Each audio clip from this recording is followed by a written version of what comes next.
KKD dapati terdapat kandungan berkait isu Palestin di TikTok yang diturunkan oleh pihak aplikasi terbabit. Menterinya Fahmi Fadzil memaklumkan telah berhubung dengan pihak TikTok, namun penjelasan yang diberikan tidak memuaskan. KPDN committed tambah baik inisiatif program jualan rahmah sebagai usaha memastikan manfaatnya terus dinikmati golongan sasar di seluruh negara pada tahun depan. Pemangku menterinya Datuk Armizan Muhammad Ali berkata ini termasuk merintis program pasar rahmah selaras dengan manifestasi kerajaan untuk mengurangkan kos sara hidup rakyat. KKM akan mendapatkan tarikh baru untuk bacaan kali kedua pembentangan RUU Kawalan Produk Merokok demi Kesihatan Awam 2023 di Parlimen. RUU berkenaan sepatutnya dibentang untuk bacaan kali kedua di Parlimen 10 Oktober lalu namun ditangguhkan.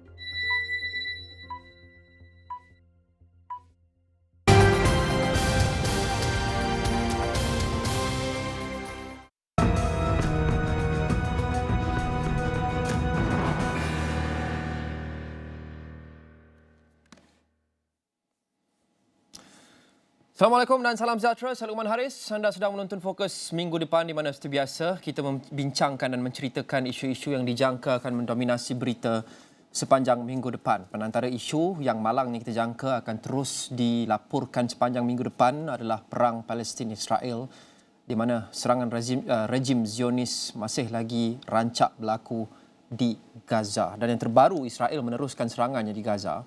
Kali ini membedil sebuah masjid di tebing barat. Serangan pada awal pagi ini itu meragut sekurang-kurangnya 1 nyawa dan mencederakan 3 yang lain. Dan rejim Zionis dalam satu kenyataan mendakwa Masjid Al-Ansar itu adalah pusat perintah kumpulan pejuang Palestin.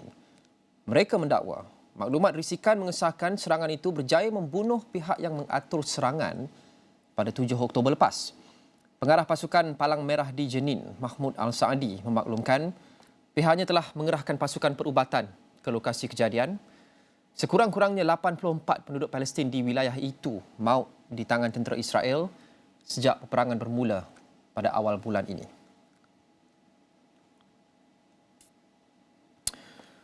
Sementara itu di Malaysia, lebih 1,000 peserta berkumpul di dataran kumpulan Karang Kraf Shah Alam sempena program Quran Hour for Gaza hari ini.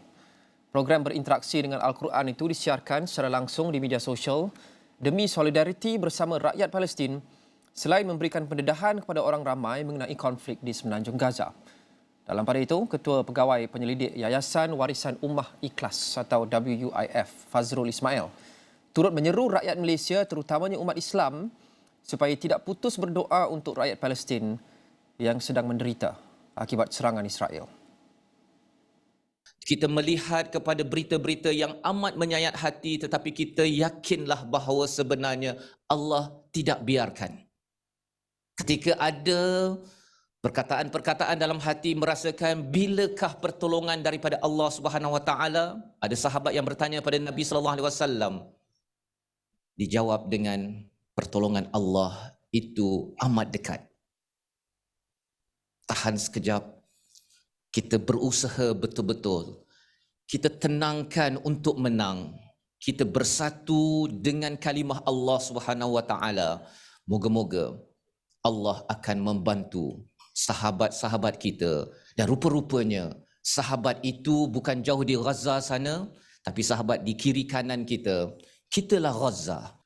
Program anjuran WUIF dengan kerjasama My Aqsa Defenders itu mengangkat nilai kemanusiaan berpandukan solusi surah Al-Insan dan 7 surah Musabihat yang dilihat sebagai panduan perjuangan. Quran Hour for Gaza menampilkan qari Imam Palestin Syekh Rami Al-Susi, pentadabbur Timbalan Dekan Fakulti Pengajian Quran dan Sunnah Universiti Sains Islam Malaysia atau USIM, Dr. Ahmad Sanusi Azmi, pengerusi serantau Muslim merangkap ahli gabungan My Aqsa Defenders, Ustaz Muhammad Hakim Muhammad Nur. Baik, doa merupakan senjata mukmin untuk membantu saudara Islam kita di seluruh dunia.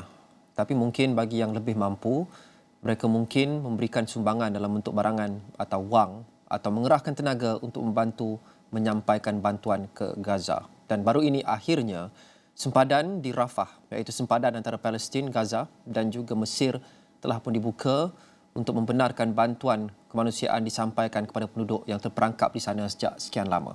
Dan salah satu inisiatif yang ingin melaksanakan projek tersebut atau penyampaian bantuan tersebut adalah dikerahkan oleh Ops Ihsan. Dan saya mahu bersama dengan saudara Syahrir Azfar Saleh. Beliau adalah Sekretariat Ops Ihsan yang menyertai kita secara langsung sekarang dari Gudang Majlis Perundingan Pertubuhan Islam Malaysia atau MAPIM. Syahrir, Assalamualaikum. Pertama sekali, apa yang sedang dilakukan di sana? Okey, Waalaikumsalam Luqman. Di sini kita berada di Gudang MAPIM Malaysia dan di sini merupakan warehouse central ataupun warehouse utama yang menempatkan seluruh bantuan ataupun barang-barang bantuan yang akan kita gerakkan menuju ke Gaza, insya-Allah, mudah-mudahan. Dan di sekarang ini kalau boleh lihat memang kita sedang bergerak, sedang packing, sedang buka kotak, masuk kotak dan sebagainya untuk kita mengumpul barang-barang bantuan yang disumbangkan oleh NGO-NGO di Malaysia, individu-individu yang prihatin dan juga mereka yang terus-menerus datang minit demi minit. Kalau kita nanti mungkin boleh pergi keluar kejap, tengok bagaimana individu-individu ni datang dengan kereta dan sebagainya untuk membawa bantuan khusus untuk kita memberikan sedikit kelegaan kepada sahabat-sahabat kita di bumi Palestin, iaitu di Gaza, insya-Allah. Ya, Syahrir, mungkin sebelum kita pergi keluar, mungkin Syahrir boleh memberikan gambaran kepada penonton di rumah untuk melihat apa yang berlaku, apa yang ada di dalam sana, berapa banyak bantuan yang akan disampaikan ke Gaza dan dalam bentuk barangan apa? Okey. Baik, inisiatif ini merupakan inisiatif yang digerakkan oleh Kementerian Luar Negeri. Kita gambling tenaga lebih 40 buah NGO yang kita namakan gerakan ini sebagai gerakan Ops Ihsan, yang mana ini juga disebutkan oleh Perdana Menteri kita Datuk Seri Anwar Ibrahim, bagaimana inilah cara ihsan kita rakyat Malaysia untuk menyatakan solidariti kita untuk membantu mereka yang memerlukan di Gaza, walaupun bukan kita yang pergi tetapi biar barang-barang kita yang pergi. Jadi di peringkat sekretariat kita telah memutuskan beberapa item yang akan kita gerakkan untuk kita bawa kepada masyarakat yang memerlukan di Gaza. Yang pertama dan yang paling penting adalah bahagian perubatan, sama ada ubat-ubatan ataupun peralatan perubatan. Yang keduanya kita kumpulkan juga barang-barang keperluan bayi seperti susu, seperti botol susu, seperti baju, selimut dan sebagainya.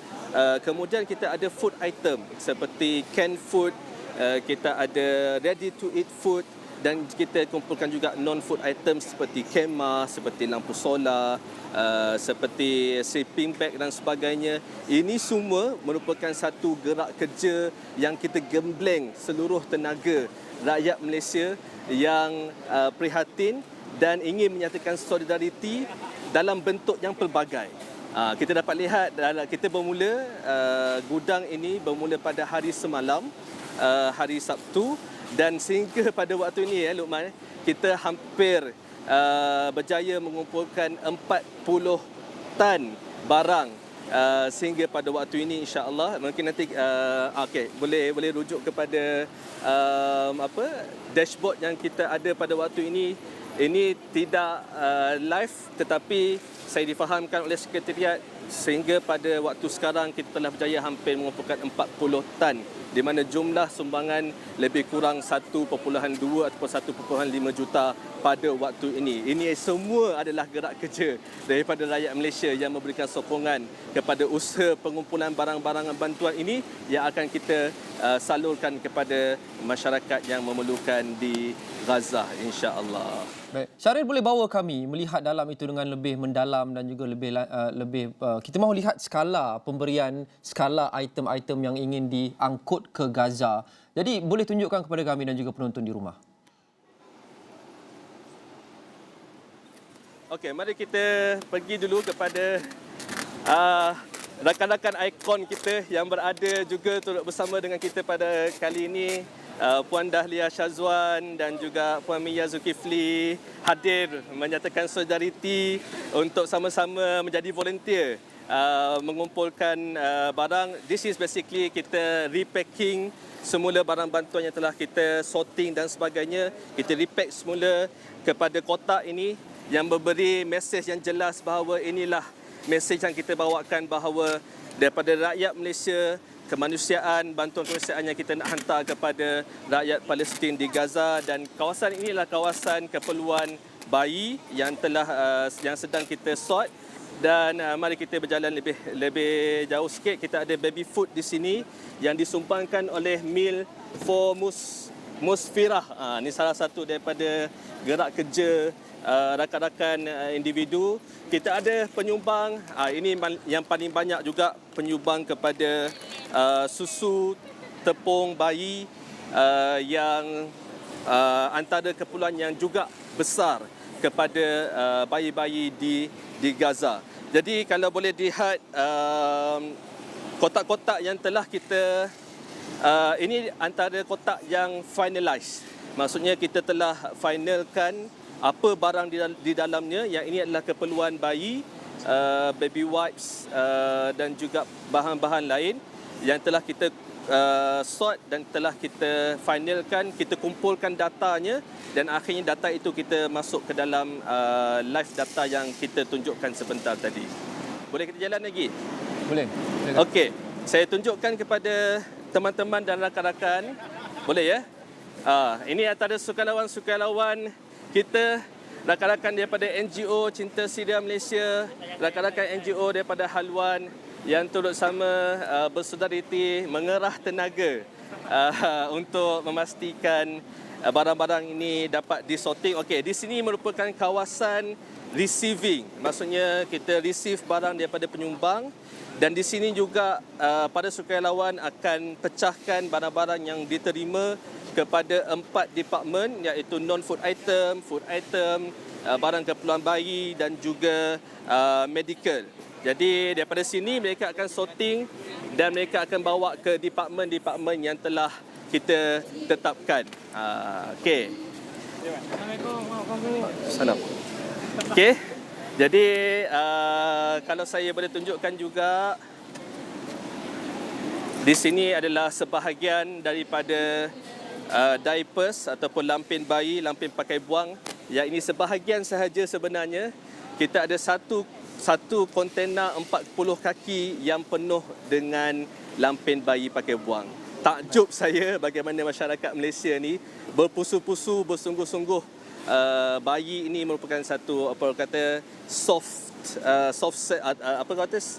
satu benda yang begitu dekat dengan hati rakyat Malaysia. Maka bantuan-bantuan sebegini yang dekat, yang diperlukan oleh bayi, saya rasa sangat-sangat banyak yang kita terima. Baik, Syaril ada menyebut tadi berkenaan dengan bahagian luar di mana difahamkan lebih ramai orang yang berpusu-pusu datang untuk menyampaikan bantuan? Ya, betul. Mari saya bawakan kepada perhatian semua untuk kita melihat bagaimana masyarakat di luar berpusu-pusu hadir satu kereta demi satu kereta untuk menghantar barang bantuan. Ini kalau lihat masih lagi belum disorting, ada selimut dan sebagainya. Which is kena faham juga pada waktu ini Mesir dan Gaza sedang menunggu masa untuk tiba musim sejuk. Jadi ini di antara keperluan segera juga yang wajar kita segerakan untuk hantar kepada mereka, termasuk ada yang menghantar kemah dan sebagainya. Okey, ini pasukan-pasukan sukarelawan daripada Melaka. Kita ada rakan sukarelawan kita daripada Syria, masya-Allah. Dan mari kita bawa ke hadapan. Okey, ini yang saya sebutkan, kita ada satu kontena besar yang penuh dengan lampin pakai buang. Nanti kita akan pergi tengok bagaimana penuhnya. Okey, jom kita. Boleh ke Luqman kita teruskan lagi Boleh. Tapi sementara Syaril tiba ke lokasi yang mahu ditunjukkan, kita berhenti rehat seketika. Syaril boleh terus berjalan. Kita akan kembali selepas ini dengan Syaril di kawasan luar untuk kita lihat Ops Ihsan untuk menyampaikan bantuan kepada penduduk di Gaza. Kita kembali selepas ini.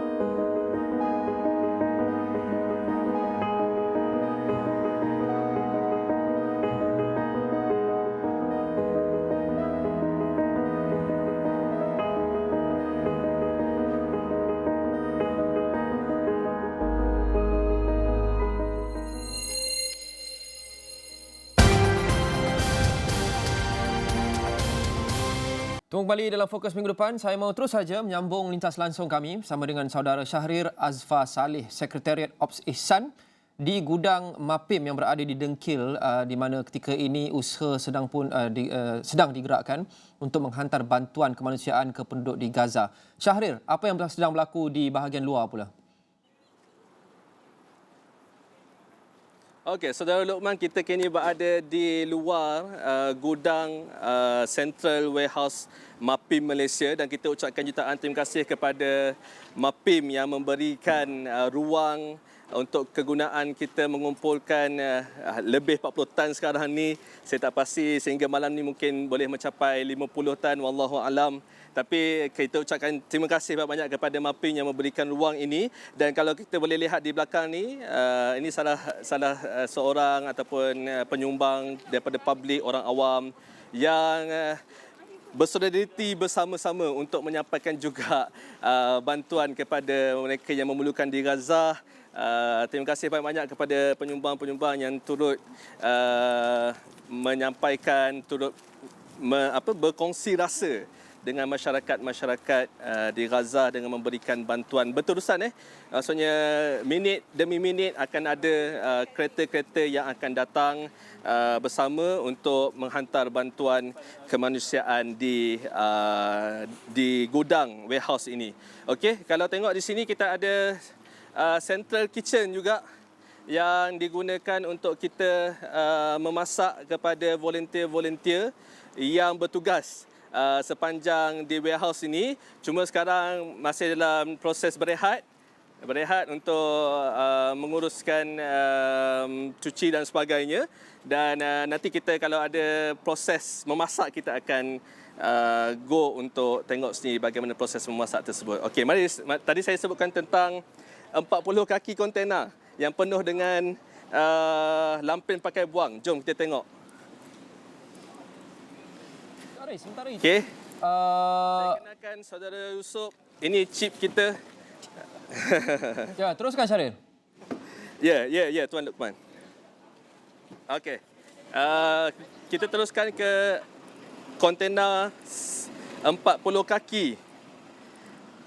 Dan anda akan terkejut dengan jumlah lampin bayi pakai buang sepenuh-penuhnya. Masya Allah. Ini yang dikatakan bagaimana rakyat Malaysia sangat-sangat prihatin menyampaikan bantuan dan insya-Allah mudah-mudahan kita doakan kita ada full capacity untuk menyalurkan semua ini sekali kepada mereka yang memerlukan di Gaza, insya-Allah. Syahrir, sementara Syahrir mungkin masuk ke dalam semula, satu soalan adalah apa cabaran untuk memastikan kesemua barangan ini benar-benar sampai kepada mereka yang memerlukan. Kita faham pintu sempadan di Rafah baru sahaja dibuka, tapi laporan mengatakan bahawa hanya 20 trak sahaja dibenarkan masuk, yang diumpamakan seperti satu titisan di lautan kerana lebih banyak trak, lebih banyak bantuan perlu disampaikan. 20 itu memang jauh daripada cukup. Jadi apa strategi Ops Ihsan untuk memastikan semua barangan ini berjaya disampaikan kepada penduduk Gaza? Okey, strategi yang pastinya adalah untuk kita pertama kita kumpulkan dan seterusnya kita sorting dan kita finalkan manifestnya. Sepatutnya hari ini kita telah finalkan manifest jumlah barangan yang hendak kita hantar ke Al-Arish, Mesir, dan daripada situ kita akan dapatkan pelepasan. Perancangannya adalah untuk kita memastikan barangan-barangan kita ready dan standby di Al-Arish, dan apabila masa sahaja pintu Rafah dibuka dan diberikan laluan, maka kita punya barangan-barangan sumbangan daripada rakyat Malaysia ni telah ready dan berada di sana. Dalam masa yang sama kita juga faham bahawa kemungkinan barang-barangan akan stranded di sana akan agak lama, ataupun jika ada rezeki mungkin kita boleh run dan masuk terus dalam keadaan yang cepat. Tetapi kita mengambil cabaran tersebut bahawa apabila kita ada barang-barangan yang pelbagai seperti makanan, seperti ubat-ubatan dan sebagainya, kita harus pastikan bahawa contoh makanan make sure expiry date ataupun tarikh tamat luputnya adalah lebih daripada 1 tahun contohnya, dan ubat pun kena ubat yang tahan haba yang tinggi. Jadi ini antara consideration yang kita telah pastikan di peringkat sekretariat agar bantuan kita dapat disalurkan dalam keadaan baik, dan kita ready at any time whenever Rafah border is open. Barang-barang bantuan daripada rakyat Malaysia is ready to be deployed ke dalam Gaza, insya-Allah. Apa yang dimaksudkan Syahrir dengan perlu masuk dan keluar semula dengan cepat? Adakah ada terdapat sebarang tempoh singkat ataupun risiko untuk diusir keluar semula oleh Israel atau bagaimana? Kita tidak boleh menafikan bahawa risiko-risiko tersebut akan ada.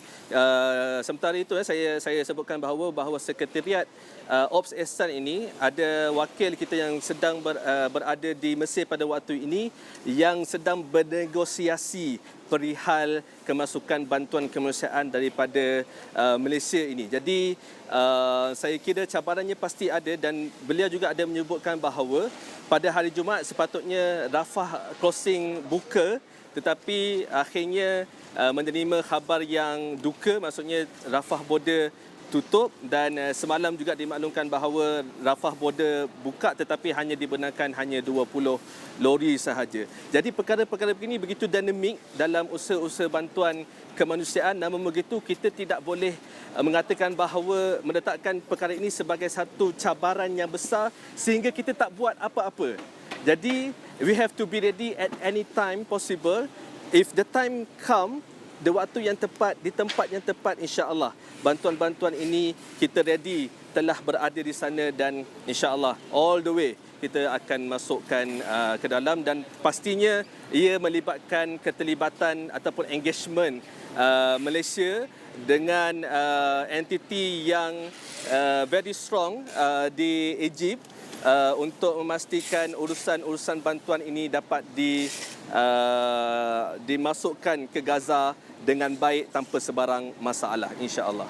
Jadi Syahrir, untuk memahami logistiknya, kita lihat untuk barangan pun mungkin amat payah untuk kita beri jaminan ia dapat disampaikan atau dapat disampaikan dalam tempoh masa yang singkat. Apatah lagi manusia atau kaki tangan. Yang saya maksudkan adalah mungkin pegawai-pegawai atau pekerja atau sukarelawan dalam kalangan rakyat Malaysia untuk masuk ke dalam Gaza untuk memastikan barangan ini sampai. Jadi berapa ramai sukarelawan Malaysia atau rakyat Malaysia yang boleh masuk, atau adakah kita hanya perlu bergantung kepada networking dan juga kepercayaan dengan pekerja-pekerja di sana on ground untuk mereka tolong kita sampaikan bantuan-bantuan dan barangan yang kita sumbang ini?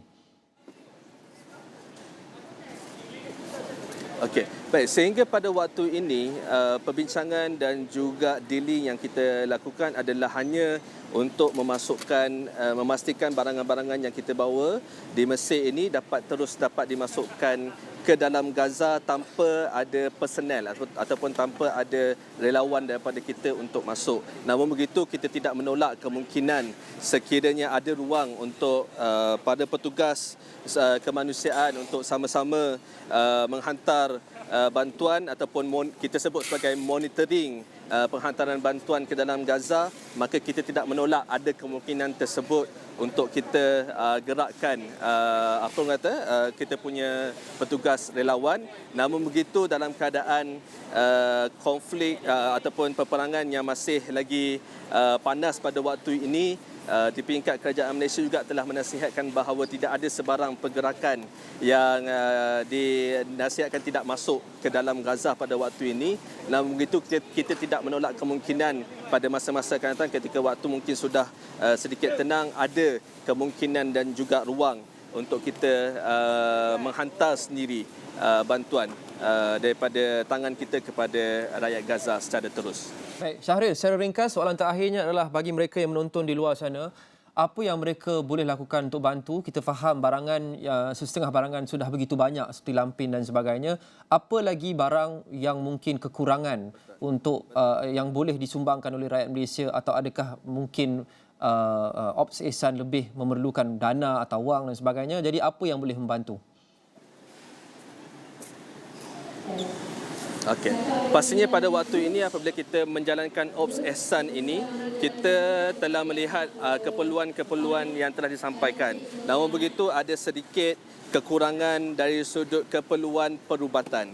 Jadi saya seru kepada masyarakat yang sedang melihat ini boleh terus untuk berhubung dengan Ops Ihsan punya sekretariat untuk mendapatkan maklumat barangan perubatan apa yang diperlukan, sebab kita ada allocation kilogram yang kita telah letakkan untuk medical portion yang agak besar. Jadi kita perlu memastikan allocation ini dipenuhi. Jadi pada saya di peringkat sekretariat, bahagian medical ini yang paling crucial. Jadi saya mohon kepada syarikat-syarikat ataupun individu doktor-doktor klinik-klinik swasta yang berada di luar sana, ayuh kita bersolidariti untuk menghantar bantuan berbentuk medical ini, sama ada ubat-ubatan, consumable seperti IV drip, blood bag dan sebagainya. Ini sangat-sangat diperlukan dan very crucial pada waktu ini untuk kita hantar di Gaza. Dalam masa yang sama, rakan-rakan NGO yang lain sedang juga mengumpulkan dana untuk pembelian barang-barangan ini. Jadi terus menyokong. Kita ada 40 NGO yang bergabung di bawah Ops Ihsan ini, dan anda boleh look up dalam Facebook dan sebagainya Ops Ihsan, hashtag Ops Ihsan, dan anda akan dapat melihat bagaimana siapa rakan-rakan NGO yang turut bersama di dalam gerak kerja Ops Ihsan, bantuan kemanusiaan daripada Malaysia untuk rakyat Palestin di Gaza. Baik. Syahril, terima kasih. Sampaikan salam saya kepada semua di sana. Semoga Allah memberkati anda dan segala usaha membuahkan hasil dan segala urusan dilancarkan. Terima kasih Luqman dan juga Awani. Terima kasih. Assalamualaikum. Syahril Azfar Saleh, Sekretariat Ops Ihsan. Kepada anda yang ingin membantu seperti yang Syahril sebut sudah tadi, anda boleh cari Ops Ihsan atau hashtag Ops Ihsan, OPSIHSAN di media sosial atau di Google. Terima kasih kepada anda yang membantu semua di luar sana. Kami di Astro Awani akan terus memainkan peranan kami untuk melaporkan segala semua yang berlaku di Gaza dan apa yang anda boleh lakukan untuk membantu saudara Islam kita yang tertindas di sana. Kita jumpa lagi. Assalamualaikum.